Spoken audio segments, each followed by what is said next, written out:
வணக்கம் நண்பர்களே. இன்று நாம் பேசப்போவது மிக முக்கியமான தலைப்பாகும். வறுமை. நாம் ஒரு வளமான நாடாக இருந்தாலும் இன்னும் நிறைய பேர் அடிப்படை வசதிகள் இல்லாமல் கஷ்டப்படுகிறார்கள். அவர்கள் தேவைகளை கூட சந்திக்க முடியாமல் தவிக்கின்றனர். இந்த சூழ்நிலையில் நாம் ஒவ்வொருவரும் வறுமையை எதிர்கொண்டு அதனை நீக்க என்ன செய்யலாம் என்பதை பற்றி இன்று விரிவாக பார்ப்போம்.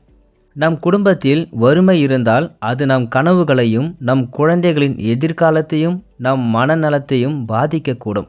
ஆனால் நாமே முயற்சி செய்தால் அந்த வறுமையை நீக்க முடியாதா?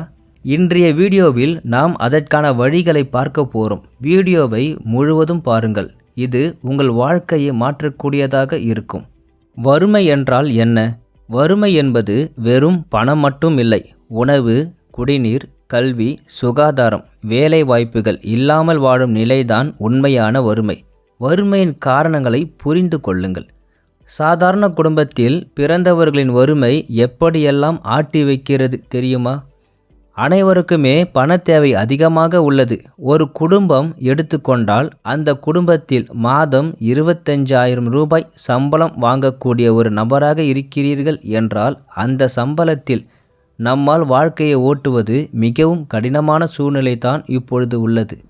மாதம் 25,000 ரூபாய் வாங்கக்கூடிய அந்த நபர்களின் நிலைமை அந்த மாதத்திற்கு தேவையான மளிகை சாமான்கள், அரிசி, குழந்தைகளுக்கு fees, current bill, TV bill, mobile recharge, மருத்துவ செலவு, வாரத்திற்கு தேவையான காய்கறிகள், வாரத்திற்கு ஒரு முறை இறைச்சி, இது அனைத்துமே அந்த 25,000 ரூபாயில் அடங்கிவிட முடியும் என்றால் சாத்தியமா?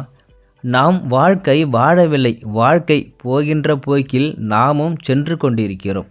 கடினமான உழைப்பின் மூலமாக நமக்கென்று சில ஆசைகள் இருக்கும். ஆனால் வறுமையின் காரணமாக குழந்தைகளின் படிப்பு செலவுக்காக நம் ஆசைகள் அனைத்தும் மறைத்து விடுவோம். வறுமையை போக்க நாம் என்னதான் செய்ய வேண்டும்? ஒரு பழமொழி சொல்லுவாங்க, பணம் சேர்த்து வைப்பது மிகவும் கடினம். ஆனால் அந்த பணத்தை நாம் சேர்த்தால் அந்த பணமே நமக்கு பணம் சேர்த்து கொடுக்கும் என்று சொல்வார்கள். வறுமையை எப்படி உணர்வது? முதலில் வறுமை என்பது என்ன என்பதை நாமும் நம் குடும்பமும் உணர வேண்டும். வறுமை என்பது சாப்பாடு இல்லாத நிலை மட்டும் அல்ல. அது அறிவும் வாய்ப்பும் வளர்ச்சியும் இல்லாத நிலை. பல குடும்பங்களில் நம்மால் முடியாது, நம்முடைய நிலை இதுதான் என்று நம்புகிறார்கள். இந்த மனநிலையே மிகப்பெரிய தடையாக இருக்கிறது. மாற்றம் எப்பொழுதும் மனதில் தொடங்குகிறது. எனவே நாம் ஏழைகள் அல்ல, நம்மால் மாற்றம் செய்ய முடியும் என்ற எண்ணத்துடன் தொடங்க வேண்டும். கல்வியின் முக்கியத்துவம். வறுமையை நீக்க வேண்டுமானால் கல்வி முக்கியமான ஆயுதம். குழந்தைகள் பள்ளிக்கு போவதை தவிர்க்காமல் பார்த்து கொள்ளுங்கள். மாணவர்கள் கல்வியில் முன்னேற உங்கள் ஆதரவு அவசியம். இப்பொழுது இலவச கல்வி, அரசு உதவி திட்டங்கள், மென்பொருள் பயிற்சி வகுப்புகள் என பல வாய்ப்புகள் இருக்கின்றன. பாருங்கள், கல்வி என்பது வேலைக்காக மட்டுமல்ல, வாழ்க்கையின் தரத்தை உயர்த்துவதற்கும். சிறு தொழில்கள் மற்றும் கூடுதல் வருமானம். ஒரு வருமானத்தில் வாழ்க்கையை நடத்துவது மிகவும் கடினம்.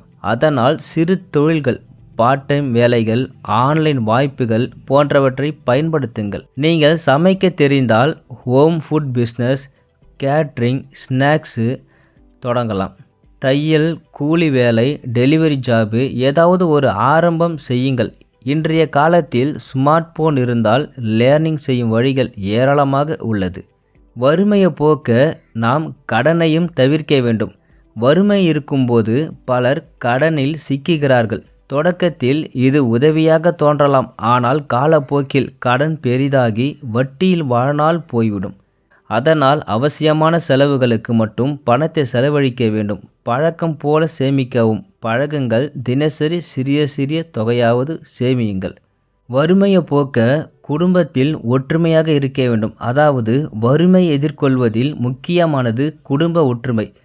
தலைவி, கணவர், குழந்தைகள் எல்லோரும் ஒரே நோக்கத்தில் முன்னேற வேண்டும். பணம் குறைவாக இருந்தாலும் மனம் ஒற்றுமையாக இருந்தால் தீர்வு கிடைக்கும். மறந்துவிடாதீர்கள், ஒருங்கிணைந்த முயற்சி என்றாலே வெற்றி உறுதி. நேரத்தை சரியாக பயன்படுத்துவது. நேரம் என்பது பணத்தை விட முக்கியம். நம்மிடம் உள்ள 24 மணி நேரத்தை ப்ரொடக்டிவிட்டியாக பயன்படுத்துவோம்.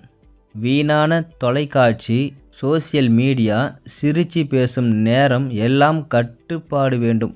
ஒவ்வொரு நாளும் ஒரு சிறிய முன்னேற்றம் கிடைத்தாலே ஒரு வருடத்தில் நாம் பெரும் வளர்ச்சி அடையலாம். வறுமையை போக்க நம்பிக்கையும் முயற்சியும் வேண்டும்.